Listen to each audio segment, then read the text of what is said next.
ಪ್ರಶಸ್ತಿಯ ಮೂಲಕ ಜನಸಾಮಾನ್ಯರ ಬದುಕಿಗೂ ಹತ್ತಿರವಾಗಿದ್ದೀರಿ. ಹಾಗೂ ಕರ್ನಾಟಕ ನಾಟಕ ಅಕಾಡೆಮಿಯ ರಂಗಗೌರವ ಪ್ರಶಸ್ತಿ 2020 ರಂಗಭೂಮಿಯ ಕ್ಷೇತ್ರದಲ್ಲಿ ನೀಡಿದ ಅಮೂಲ್ಯವಾಗಿದ್ದೀರಿ.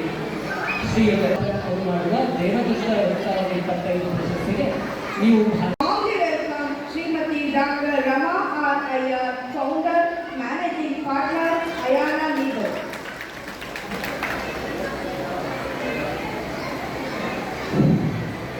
ಕಾರ್ಯಕ್ರಮದ ಅಧ್ಯಕ್ಷತೆಯನ್ನು ವಹಿಸಿಕೊಂಡಿರುವ ಹಾಗೂ ನಮ್ಮ ಹೆಮ್ಮೆಯ ಪ್ರಬುದ್ಧ ಪ್ರತಿಷ್ಠಾನ ಸಂಸ್ಥೆಯ ಅಧ್ಯಕ್ಷರೂ ಆಗಿರುವ ವೇದಗ್ರಾಮ ಶ್ರೀ ನಮ್ಮ ಹೆಮ್ಮೆಯ ಪ್ರಬುದ್ಧ ಪ್ರತಿಷ್ಠಾನ ಸಂಸ್ಥೆಯ ವೈಸ್ ಪ್ರೆಸಿಡೆಂಟ್ ಆಗಿರುವ Kaustubha Bharathipura. Let us now extend a warm welcome to our teaching or non-teaching staff.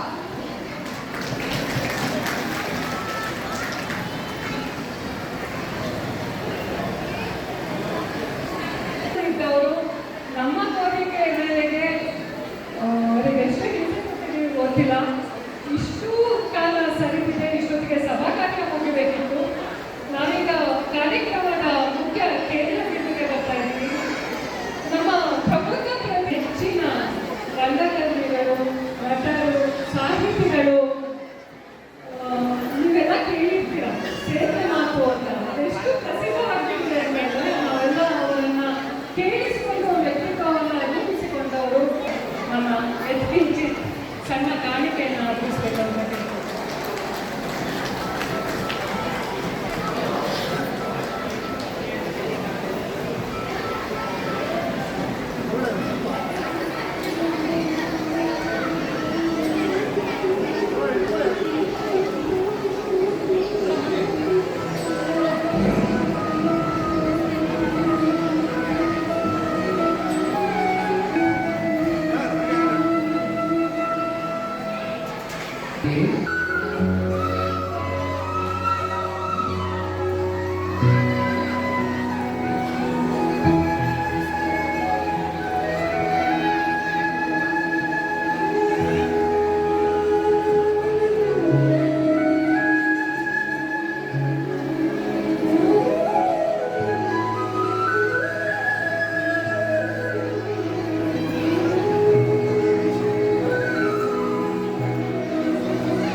ವಯಸ್ಸಾದವರು ಮಾತಾಡಿದ್ರೆ ಎಷ್ಟೊತ್ತು ಕೇಳಿಸ್ಕೋಬೋದು. ಮನೇಲಿ ಕೇಳಿಸ್ಕೊಂಡು ಸಾಕಾಗಿರುತ್ತೆ ವಯಸ್ಸಾದವ್ರನ್ನ.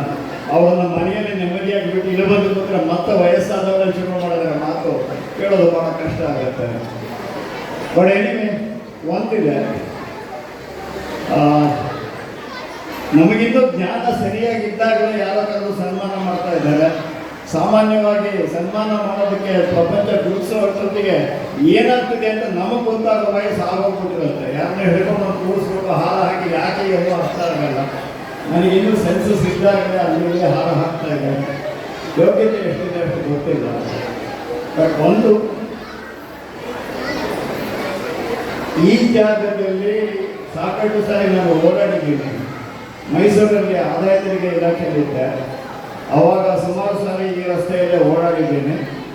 ಪ್ರಾಯಶಃ ಆಗ ಇಲ್ಲಿಯ ಪಾಪ್ಯುಲೇಷನ್ ಇಷ್ಟೊಂದಿತ್ತು ಅಂತ ಅನಿಸಲ್ಲ. ನಾನು ಮಾತಾಡ್ತಾ ಇರೋದು 90-98ನೇ ಇಸ್ಬೇಕಾದ ಆಯಿತು, 25 ವರ್ಷ ಆಗಿದೆ. ನಾವು ಹಾಕೊಂಡು ಉಳ್ಳೆ ತೊಗೊಂಡೋದ್ರೆ ಹಾರ ಹಾಕೊಂಡು ಅಂತ ಹೂಮಂದ್ರೆ ತಿರ್ಬೇಕು ಹಾಕಿರ್ತಾರೆ. ಅಟ್ಲೀಸ್ಟ್ ಕೈ ಹಿಡ್ಕೊಂಡೋದ್ರೆ ನಾವು ಹಾಕ್ತಾರೆ, ಅದಕ್ಕೇನೋ ಪ್ರಯೋಜನ ಆಗೋದು ಬರುತ್ತೆ. ಈ ಮನುಷ್ಯರಿಗೆ ಹಾರ ಹಾಕ್ಕೊಂಡ್ರೆ ಏನು ಪ್ರಯೋಜನ ಬರಲ್ಲ. ಹಾಗಾಗಿ ಹಾರ ಹಾಕೊಳ್ಳೋದು ನಾನು ಬಿಟ್ಟಿದ್ದೀನಿ. ಇನ್ನು ಇಲ್ಲಿಗೆ ಏನು ಹೇಳ್ಬೋದು ಹೇಳಿದ್ರೆ, ಶಾಲೆಯಲ್ಲಿ 6ನೇ ವರ್ಷದ ಮಕ್ಕಳವರೆಗೂ ಇಲ್ಲಿ ಹೇಳಿಕೊಡ್ತಾರೆ ಅಂತ. ಪ್ರಾಯಶಃ ಆ ವಯಸ್ಸಲ್ಲಿ ತಾಯಂದರು ಬಹಳ ಬ್ಯುಸಿ ಇರ್ತಾರೆ. ಯಾಕಂದರೆ ಮಕ್ಕಳಿಂದ ಚಿಕ್ಕ ವಯಸ್ಸಿರೋದ್ರಿಂದ ತಾಯಂದರು ಹೇಳೋದ್ರ ಬಗ್ಗೆ ಭಾಳ ಕಷ್ಟಪಡ್ತಾರೆ. ಹಾಗಾಗಿ ಶಾಲೆಯಲ್ಲಿ ನಾವು ಹೇಳ್ಕೊಳ್ಳೋದು ಒಳ್ಳೆಯದಾಗುತ್ತೆ. ಮೇಲಿಗೆ ಏನು ಹೇಳ್ಬೋದು, ಏನಿಲ್ಲ, ಕರ್ನಾಟಕದ ಪರಿಸ್ಥಿತಿಯಲ್ಲಿ ಎಲ್ಲರೂ ಬಿಟ್ಟು ಎಲ್ಲರಿಗೂ ಜಾಸ್ತಿನೇ ಕೊಡ್ತಾ ಇದ್ದೀವಿ. ಹಾಗಾಗಿ ಇನ್ನು ಮುಂದೆ ನಮಗೆ ಯಾರಿಗೂ ಬಿಟ್ಟಿ ಅವಶ್ಯಕತೆ ಇಲ್ಲ ಅಂತ ನೀವೆಲ್ಲ ನಿರ್ಧರಿಸಿದರೆ ಸ್ವಲ್ಪ ರೋಡ್ಗಳು ಚೆನ್ನಾಗಾಗಬಹುದು, ಸೆಕೆ ಕಮ್ಮಿ ಆಗಬಹುದು, ಕರೆಂಟ್ ರೆಗ್ಯುಲರ್ ಸಿಗಬಹುದು. ಸೌಕರ್ಯಗಳ ಬಗ್ಗೆ ಜಾಸ್ತಿ ಗಮನ ಕೊಡೋಣ. ಯಾರಾದರೂ ಬಿಟ್ಟು ಏನಾದರೂ ಕೊಟ್ಟರೆ ಅದಕ್ಕೆ ಬಹಳ ದೊಡ್ಡ ಬೆಲೆ ಕೊಡಬೇಕಾಗತ್ತೆ. ಅದನ್ನು ನಾವು ಅರ್ಥ ಮಾಡ್ಕೊಳ್ಳೋಣ.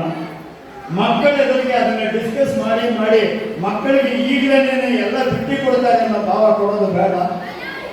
ನಾವೆಲ್ಲ ಬಹಳ ಬುದ್ಧಿವಂತರಿದ್ದೀವಿ, ದುಡಿದು ತಿನ್ನೋ ಚೈತನ್ಯ ಇರುವಂಥ ಜನ. ನಾವು ಸ್ವಲ್ಪ ದುಡಿದು ತಿನ್ನೋಣ. ಮತ್ತೆ ನಿಮ್ಮಗಳನ್ನು ನೋಡಿದ್ರೆ ಗೊತ್ತಾಗತ್ತೆ, ನೀವುಗಳು ಯಾರಿಗೂ ಅದರ ಅವಶ್ಯಕತೆ ಏನಿಲ್ಲ. ಆದರೆ ಏನು ಮಾಡ್ತೀರಿ ಅಲ್ವಾ? ಪ್ರಪಂಚ ಹಿಂಗೆ ಹೋಗ್ತಾ ಇದೆ, ಹೋಗಲಿ ಅಷ್ಟೇ ಅಂತ. ಅವಕಾಶಕ್ಕೆ ಕೃತಜ್ಞ, ಸನ್ಮಾನಕ್ಕೆ ಕೃತಜ್ಞ. ಇಷ್ಟು ಗೌರವ ಇಟ್ಟುಕೊಂಡು ಇಲ್ಲಿ ಬಂದು ಕೂತಿದ್ದೇವೆ. ಇನ್ನು ನಿಮ್ಮ ಸಮಯ ಹೆಚ್ಚು ಕಳೆಯೋದು ಬೇಡ. ನನ್ನ ಮಾತನ್ನು ಮುಗಿಸ್ತೇನೆ. ಧನ್ಯವಾದ. ನಮಸ್ಕಾರ.